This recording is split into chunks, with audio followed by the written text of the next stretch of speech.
នធម្មជាតិតែជាកូនអ្នកតំបន់អាស៊ីសាធារណរដ្ឋសិង្ហបុរីជាកោះតូចមួយស្ថិតនៅខាងចុងខាងត្បូងនៃឧបទ្វីបម៉ាឡេដែលស្ថិតនៅចម្ងាយ137គីឡូម៉ែត្រខាងជើងខ្សែអេក្វាទ័រសិង្ហបុរីមានផ្ទៃដីចំនួន710.2គីឡូម៉ែត្រការ៉េនិងជាប្រទេសតូចជាងគេនៅតំបន់អាស៊ីអាគ្នេយ៍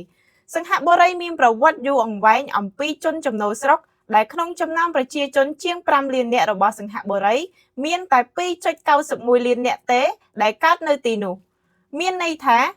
43%នៃប្រជាជនសិង្ហបុរីមកពីបរទេសចូលមករស់នៅនិងប្រកបរបរចិញ្ចឹមជីវិតនៅប្រទេសដ៏តូចមួយនេះប្រជាជនសិង្ហបុរីជាចម្បងចម្រុះទៅដោយជាតិសាសន៍នៅតំបន់អាស៊ី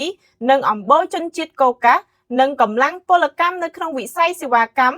50% ជាជនបរទេសប្រទេសសិង្ហបុរីធ្លាប់ជាកោះសម្រាប់ផែសម្បូរទៅដោយលំនៅដ្ឋានអនាធិបតេយ្យភាពក្រីក្រគ្មានសូម្បីតែធនធានសម្រាប់ផ្គត់ផ្គង់នៅក្នុងស្រុកឬនាំចេញគ្មានធនធានធម្មជាតិរ៉ែប្រេងឬអូស្មန်ធម្មជាតិប៉ុន្តែបច្ចុប្បន្នជាប្រទេសអ្នកមានលំដាប់ទី4នៅលើពិភពលោកជាទីក្រុងស្អាតទំនើបបំផុតនៅអាស៊ីអាគ្នេយ៍ជាមជ្ឈមណ្ឌលហិរញ្ញវត្ថុប្រចាំតំបន់និងជាគោលដៅទេសចរណ៍ដ៏ពេញនិយមហើយប្រជាជនកាន់លិខិតឆ្លងដែនដែលមានឥទ្ធិពលជាងគេបង្អស់នៅលើពិភពលោកមូលហេតុនោះគឺសិង្ហបុរីជាប្រទេសមានគោលនយោបាយដឹកនាំនិងរៀបចំប្រទេសបានល្អនិងមានប្រសិទ្ធភាពសម្បូរទៅដោយធនធានមនុស្សដែលភាគច្រើនសុទ្ធសឹងតែជាយុវជនពេញកម្លាំងមានវិស័យភស្តុភារកម្មនិងកំពុងផែរីកចម្រើនខ្លាំងបំផុត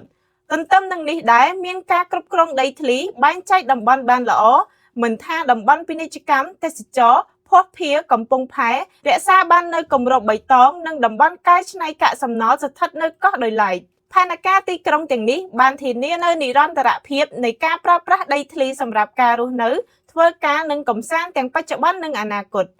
ជាមួយគ្នានេះដែរជាកន្លែងដែលទាក់ទាញទុនវិនិយោគពីបរទេសក្នុងចំនួនច្រើនដែលមានកំណើនកើនឡើងជារៀងរាល់ឆ្នាំជាពិសេសមានប្រព័ន្ធអប់រំសុខាភិបាលព្រមទាំងហេដ្ឋារចនាសម្ព័ន្ធនៅក្នុងកម្រិតល្អប្រសើរមានប្រលានយន្តហោះថ្នាក់ជាតិដែលមានការពេញនិយមល្បីល្បាញនិងទាក់ទាញអ្នកដំណើរបានរាប់លានអ្នកជារៀងរាល់ឆ្នាំសិង្ហបុរីជាប្រទេសគំរូសម្រាប់ប្រទេសជាច្រើនទៀតនៅក្នុងតំបន់អាស៊ីព្រោះជាប្រទេសស្ថិតនៅក្នុងចំណោមប្រទេសអភិវឌ្ឍបានយ៉ាងលឿនបំផុតនិងមានគោលការណ៍គ្រប់គ្រងប្រទេសប្រកបទៅដោយប្រសិទ្ធភាពខ្លាំងពីប្រទេសតូចគ្មានធនធានធម្មជាតិតែសិង្ហបុរីបានបំលែងខ្លួនទៅជាមជ្ឈមណ្ឌលសេដ្ឋកិច្ចសេវាកម្មហិរញ្ញវត្ថុនិងបច្ចេកវិទ្យាជឿនលឿនបំផុតនៅក្នុងតំបន់